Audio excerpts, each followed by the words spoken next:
বাল্যবিবাহ একটি অভিশাপ, তাই আইন নয় সামাজিক সচেতনতার মধ্য দিয়ে সমাজ থেকে বাল্যবিবাহ বন্ধ করা সম্ভব বলে মনে করেন বক্তারা।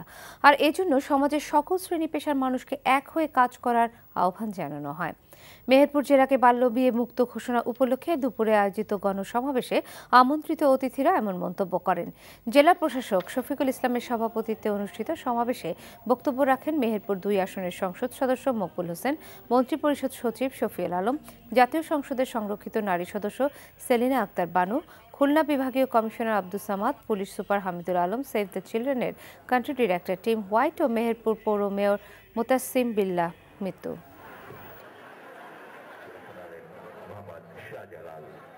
বাল্যবিবাহ মুক্ত করার জন্য সবার উদ্যোগই যথেষ্ট, মানে কমিটমেন্টই যথেষ্ট।